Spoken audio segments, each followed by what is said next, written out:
라오스 정부가 믿기 힘든 결정을 내렸습니다.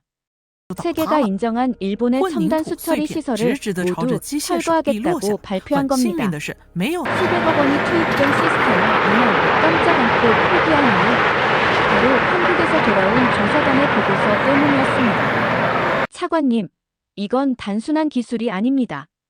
이건 사람을 바꾸는 시스템입니다라는 한마디가 정부 전체를 뒤흔든 겁니다. 그런데 진짜 충격은 그 다음이었습니다. 한국이 제안한 조건을 듣자 총리부터 장관들까지 모두 얼어붙고 말았는데요. 그리고 1년 뒤 전 세계가 라오스로 몰려들기 시작했습니다. 유럽, 미국, 그리고 일본마저. 대체 이 조용한 나라에서 무슨 일이 벌어진 걸까요? 지금 바로 확인해 보시죠. 그 전에 구독과 좋아요를 눌러주시면 제 마음에도 무지개가 뜰 거예요. 감사합니다. 옛날 라오스 비엔티안에 정말 큰 문제가 하나 있었어요. 모든 길모퉁이마다, 강변마다 더러운 물과 쓰레기가 널려 있었습니다. 메콩강은 검은 흙탕물이 되어서 역겨운 냄새가 도시 전체를 감쌌어요. 강물은 마치 독처럼 변해버렸고 물고기들이 하얗게 떠올라 죽어 있었습니다. 도시 사람들은 절망에 빠져 있었어요. 아이들은 심한 피부병과 설사로 고생했고 어르신들은 숨쉬기조차 힘들어했어요. 엄마들은 울면서 아픈 아이들을 병원으로 데려갔지만 병원도 넘쳐났습니다. 사람들은 코를 막고 다녀도 소용없을 정도로 냄새가 심했고 밤에는 창문을 열 수도 없었어요. 저는 기획부 차관 세투입니다. 사무실에 앉아서 쌓여있는 서류들을 바라보고 있었어요. 저는 찌푸린 얼굴로 혼잣말을 했었습니다. 우리 강이 왜 아직도 이렇게 더러울까요? 그는 일본과의 우정, 지속 가능한 개발이라고 쓰여진 서류들을 보고 있었지만 물은 더 나빠지기만 했어요. 사실 일본이 5년 전에 만들어준 폐수 처리 시설들이 문제의 핵심이었습니다. 처음에는 좋아 보였지만 시설들이 라오스의 실정에 전혀 맞지 않았어요. 복잡한 일본 기술로만 만들어져서 현지 직원들은 제대로 운영할 수도 없었고 고장이 나면 비싼 일본 부품만 써야 했어요. 게다가 일본 회사들은 매년 비싼 유지보수 계약을 강요했고 라오스 정부는 빚만 늘어갔습니다. 결국 시설들은 제대로 작동하지 않았고 오히려 오염만 더 심해졌어요. 제가 말했어요. 이렇게 계속할 수는 없어요. 화가 나고 절망스러웠어요. 펜을 탁탁 치면서 생각했었습니다. 일본은 우리를 도와준다고 했지만 결국 자기들만 배불렸어요. 우리는 더 가난해지고 강은 더 더러워졌어요. 더 나은 방법을 찾아야 해요. 바로 그때 시의 물관리팀 책임자인 사라 씨가 사무실로 뛰어들어왔어요. 그녀는 보고서를 들고 있었고 얼굴이 창백했었습니다. 차관님, 그녀가 숨을 헐떡이며 말했어요. 3구역의 주요 폐수 처리 시설이 완전히 멈췄어요. 일본에서 부품을 주문했는데 4개월이나 걸린다고 해요. 그동안 2만 명의 생활하수가 바로 메콩강으로 흘러들어가고 있어요. 사람들이 화를 내면서 시청 앞에서 시위를 하고 있어요. 제 얼굴이 빨갛게 달아올랐어요. 주먹을 꽉 쥐고 책상을 탁 쳤습니다. 일본이 우리를 속였습니다. 좋은 기술이라고 해놓고는 우리만 곤란하게 만들었어요. 우리가 이렇게 일본에 묶여 있을 수는 없어요. 저는 분노에 찬 목소리로 외쳤습니다. 사라 씨가 저를 바라보며 말했어요. 저는 더러운 강을 깨끗하게 만든 곳이 있다고 들었어요. 한국이요. 그들은 정말 끔찍했던 강을 되살렸어요. 저는 눈썹을 치켜 올렸어요. 저는 한국의 기술에 대해 깊이 생각해 본 적이 없었어요. 정말요? 저는 약간 의심스러운 목소리로 물었어요. 한국이요? 그들이 할 수 있을까요? 가능한 일인가요? 사라 씨가 열심히 고개를 끄덕였어요. 그녀는 서울의 한강 사진들이 가득한 컬러풀한 폴더를 저에게 건넸습니다. 저는 전후 비교 사진들을 보고 깜짝 놀랐어요. 사라 씨가 건네주신 사진 폴더를 받아들고 있었습니다. 한강의 변화 과정을 담은 자료들이었어요. 첫 번째 사진에는 산업폐수와 생활하수로 오염된 회색빛 강물이 보였습니다. 물고기는 물론 수생식물조차 살 수 없는 상태였죠. 그런데 강 정화 사업 이후에 찍힌 사진에는 완전히 다른 모습이 펼쳐져 있었습니다. 맑은 물과 강변공원, 시민들이 여가를 즐기는 모습까지 담겨 있었어요. 라차나 시 담당관님이 팔짱을 끼고 말씀하셨습니다. 인상적이긴 하지만 한국의 경제 규모와 우리의 상황은 다르지 않습니까? 예산이나 기술력에서 차이가 너무 크다고 봅니다. 그분의 우려가 현실적이라는 걸 알고 있었습니다. 라오스는 한국처럼 제조업 기반이 탄탄하지 않고 대기업들의 기술 지원도 기대하기 어려운 상황이었거든요. 맞습니다. 경제 여건은 분명 다르죠. 제가 답했습니다. 하지만 한국의 하천 정화 사업에서 주목할 점은 기술 이전과 인력 양성에 중점을 뒀다는 겁니다. 단순히 시설만 설치한 게 아니라 현지 전문가들을 육성해서 지속 가능한 관리 체계를 만들어낸 거예요. 성공 사례뿐만 아니라 시행착오까지 공유해서 같은 실수를 반복하지 않도록 했고요. 사라 씨가 거들어 이야기했습니다. 한강 정화 과정에서 가장 중요했던 건 토목공사가 아니라 운영 노하우였어요.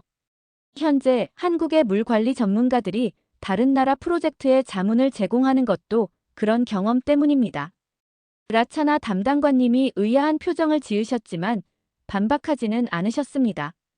직접 현지를 방문해보는 건 어떨까요? 제가 제안했습니다. 소규모 조사단을 구성해서 한국의 하천 관리 시설을 둘러보고 담당자들과 면담하는 거예요. 저희 4명 정도면 될 것 같습니다. 라차나 담당관님, 사라 씨, 통역사, 그리고 제가요. 현지에서 직접 확인해보면 BNT 안에 적용 가능한지 판단할 수 있을 겁니다.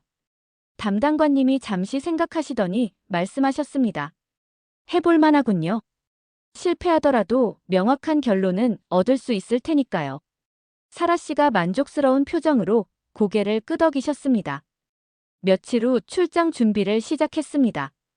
기본적인 한국어 회화를 익히고 방문 일정을 정리했어요.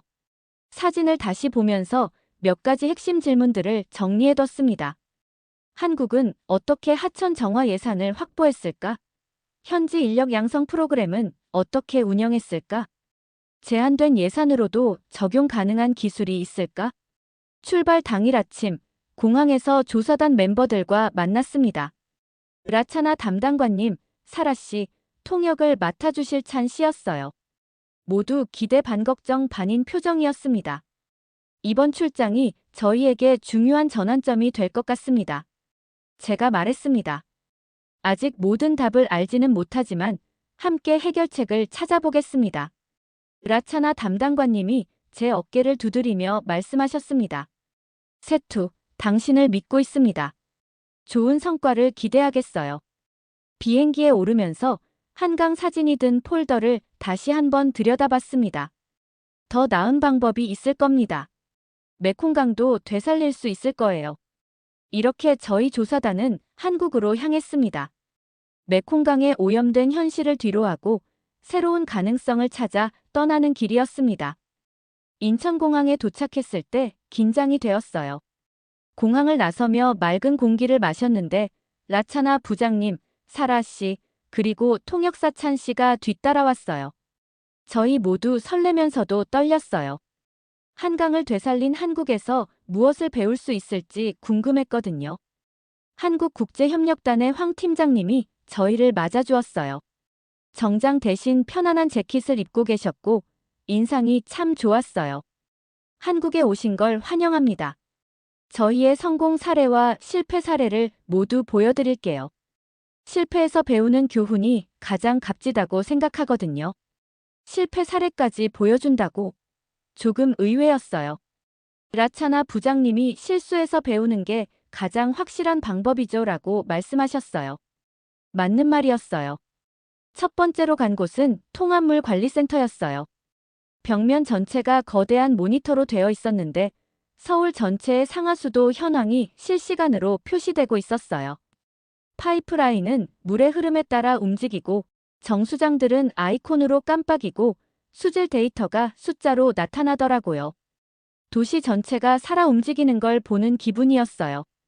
갑자기 화면에 빨간 경고등이 떴어요. 사구역 오염도 상승. 젊은 엔지니어가 침착하게 상황을 알렸어요. 그런데 몇 초 만에 버튼 몇 개를 누르더니 파이프 방향이 바뀌면서 빨간불이 초록불로 바뀌었어요. 사라 씨가 제 팔을 살짝 건드리면서 문제가 커지기 전에 미리 해결했네요. 라고 속삭였어요. 정말 신기했어요. 한쪽에서는 베트남, 필리핀, 인도네시아에서 온 엔지니어들이 한국 전문가들과 함께 시스템을 공부하고 있었어요. 베트남 엔지니어 한 분이 저에게 말했어요. 이 기술은 누구나 배울 수 있어요. 설계도와 부품 목록을 모두 공개하고 있거든요. 예비 부품도 각 나라에서 직접 만들 수 있게 도와주고 있어요. 사라 씨가 한국이 정말 자립할 수 있는 방법을 가르쳐 주는군요. 라고 기뻐했어요. BNT 안에서는 펌프 하나만 고장 나도 몇 달간 그 지역 전체가 물 부족에 시달렸는데 여기서는 몇 분 만에 모든 걸 해결하니까 정말 놀라웠어요. 견학을 마치고 황 팀장님과 회의실에서 이야기를 나눴어요. 세투 씨, 이 시스템이 비싸 보일 수도 있지만 저희가 가장 중요하게 생각하는 건 사람에 대한 투자예요. 엔지니어들을 처음부터 제대로 교육하고 저희가 겪은 시행착오를 공유해서 같은 실수를 반복하지 않게 하는 거죠. 그 말을 듣고 깨달았어요. 첨단 모니터나 센서가 핵심이 아니라 그걸 다루는 사람들이 핵심이라는 걸요. 매일 배우고 연습하면서 문제를 해결하는 엔지니어들 말이에요. 라오스에서 사라 씨가 한강 사진을 보며 희망에 찬 표정을 짓던 게 떠올랐어요. 그때 사라 씨가 느꼈던 그 희망을 이제 저도 느끼고 있었어요. 기술만으로는 아무것도 할 수 없고 사람이 함께해야 진짜 해결책이 되는 거더라고요. 라차나 부장님을 보니 고개를 끄덕이고 계셨어요. 이제 이해하시겠어요? 하는 표정이었어요. 저도 고개를 끄덕이며 말했어요. 네, 알겠어요. 저희에게 필요한 건 기계가 아니라 스스로 관리하고 문제를 해결할 수 있게 가르쳐주는 시스템이네요. 황 팀장님이 미소를 지으며 말했어요. 바로 그거예요. 자립. 그게 저희가 드리고 싶은 선물이에요. 내일은 현장에서 일하는 저희 엔지니어들을 만나보세요. 실제로 어떻게 일하는지 직접 보시게 될 거예요.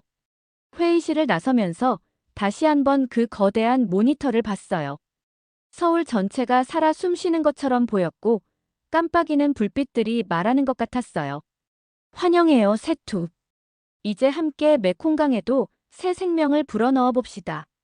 교육센터에 들어가니 가슴이 두근거렸어요. 방 안에는 베트남, 인도네시아, 필리핀, 한국에서 온 사람들이 가득했습니다. 강의실처럼 딱딱하게 앉아있는 게 아니라 둥근 테이블마다 소그룹으로 나뉘어서 활발하게 토론하고 있었어요.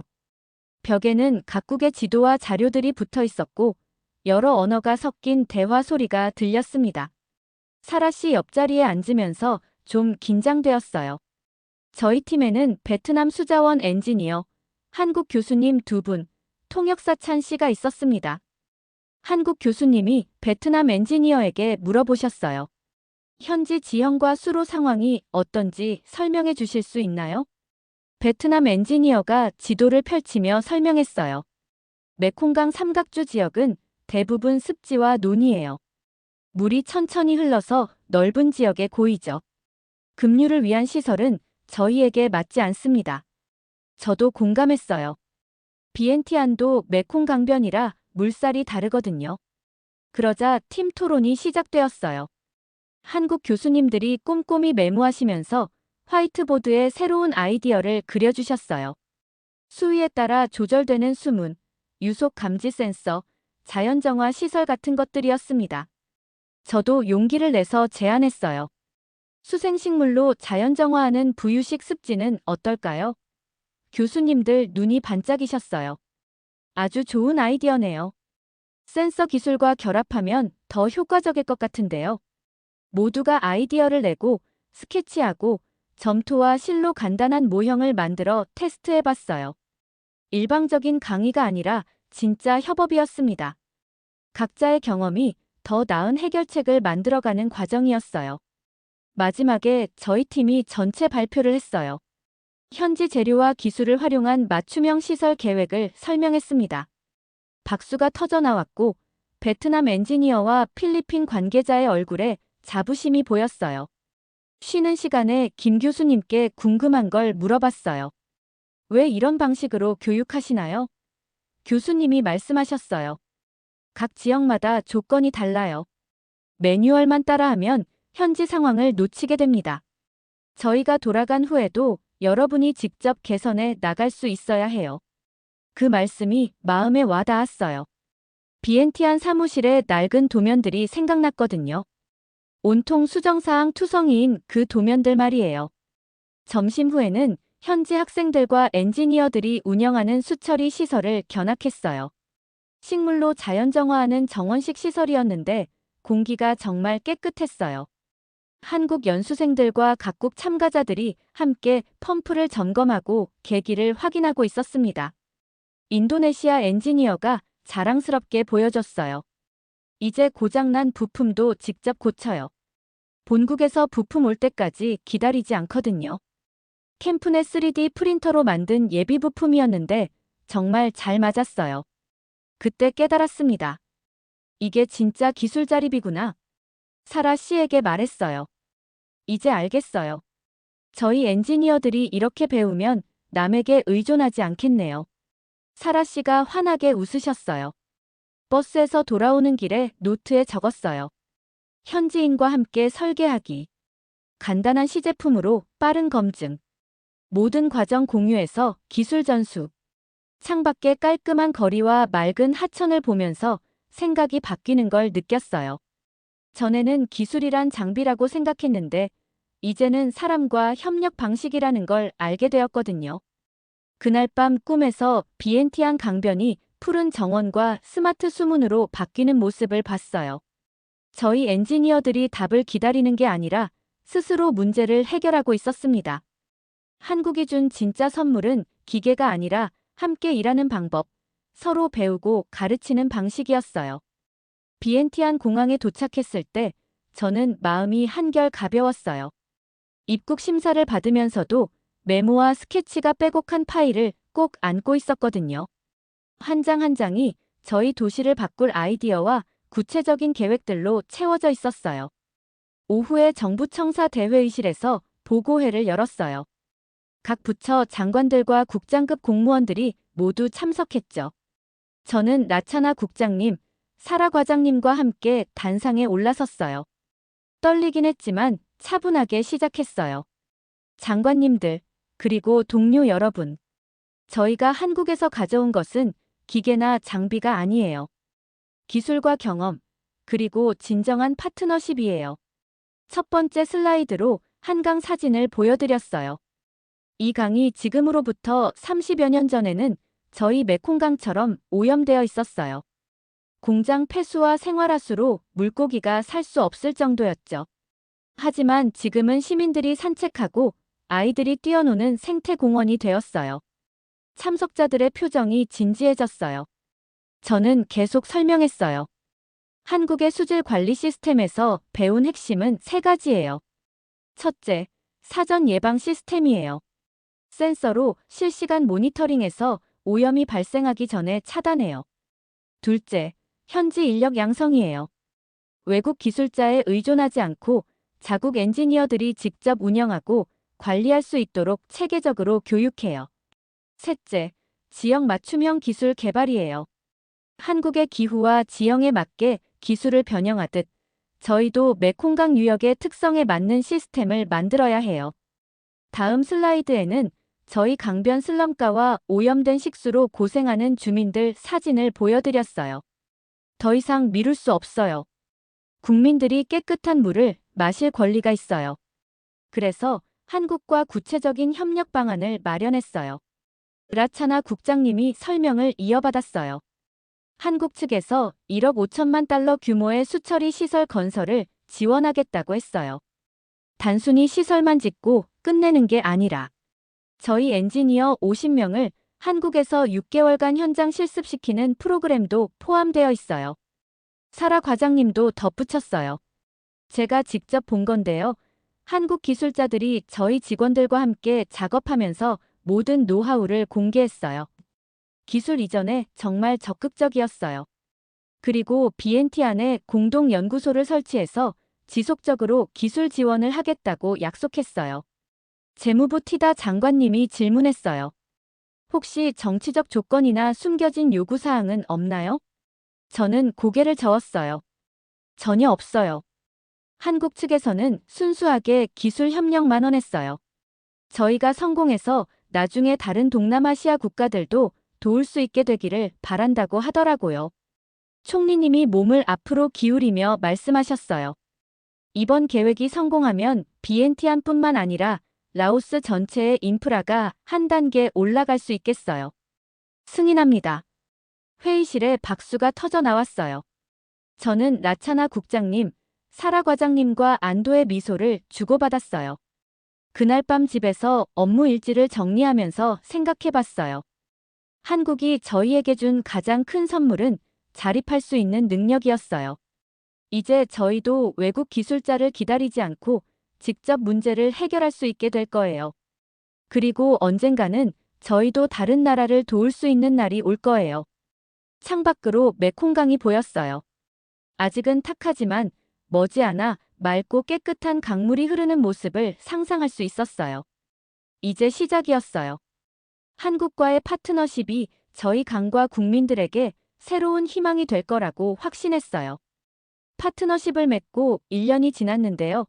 BNT 안의 변화는 정말 놀라웠어요.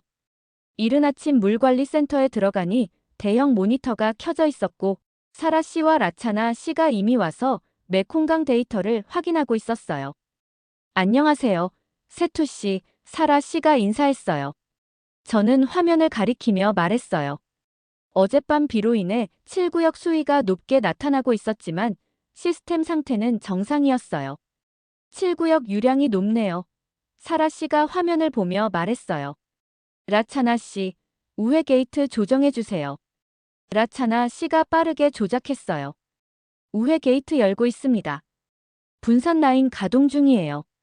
버튼을 누르자 지도상에서 과도한 물이 저장 저수지로 흘러가는 게 보였어요. 예전 같으면 이 정도 비가 오면 마을 절반이 침수됐을 텐데 이제는 시스템이 자동으로 처리하는 걸 지켜보고 있었어요.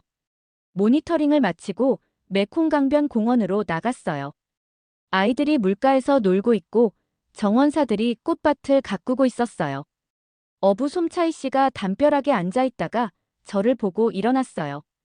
세투 부장관님, 이 물 보세요. 제가 살면서 본 것 중 가장 깨끗해요. 한국과 라오스 덕분에 희망이 생겼어요.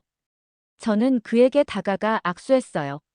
솜차이 씨께서 초기에 매일 수질 상태 알려주셔서 큰 도움이 됐어요. 그가 강가에서 헤엄치는 주황색 물고기를 가리키며 말했어요. 물이 깨끗해지니까 물고기들이 돌아왔어요. 저는 무릎을 꿇고 물을 만져봤어요. 정말 깨끗했어요. 한국이 단순히 기술만 준 게 아니라 저희가 스스로 관리할 수 있도록 가르쳐 줬어요. 나중에 젊은 라오스 엔지니어들이 마을 사람들에게 시스템을 설명하는 걸 봤어요. 한 엔지니어가 말했어요. 이 센서들이 매분마다 수질을 측정해요. 한국 기술을 바탕으로 저희가 현지 부품으로 직접 만들었어요. 언제든 수리하고 개선할 수 있어요. 마을 사람이 물었어요. 이제 홍수 걱정 안 해도 되나요? 엔지니어가 답했어요. 네, 저희가 계속 관리하면 이 시스템이 보호해 줄 거예요. 이게 진짜 성공이었어요. 일반 주민들이 시스템을 이해하고 신뢰하게 된 거예요. 언덕에 올라가서 강 전체를 내려다봤어요. 초록빛 공원들과 강의 곡선, 도시 전경이 한눈에 들어왔어요. 해냈어요. 한국과의 협력으로 절망을 희망으로 바꿨어요. 라차나 씨와 사라 씨가 다가왔어요. 저희 셋이 함께 서서 강을 바라봤어요. 저희가 만든 걸 보세요. 라차나 씨가 말했어요. 단순한 시설이 아니라 미래에 대한 약속이에요. 사라 씨가 덧붙였어요. 이제 다른 지역들도 따라할 거예요. 저희 경험을 공유해서 각자 시스템을 만들도록 도울 거예요. 저희는 강을 보며 나란히 서 있었어요. 한국과 라오스가 함께 걸어온 길이 앞으로도 계속될 거라는 걸 알고 있었어요. 기술보다 중요한 건 함께 배우고 성장하는 마음이었습니다. 진짜 기적은 서로를 믿고 손잡았을 때 시작됩니다. 오늘 사연 어떠셨나요? 재미있으셨나요? 감동무지개는 늘 여러분 곁에서 따뜻한 이야기를 전해드릴게요. 오늘 이야기가 좋으셨다면 구독과 좋아요, 알림 설정도 부탁드려요.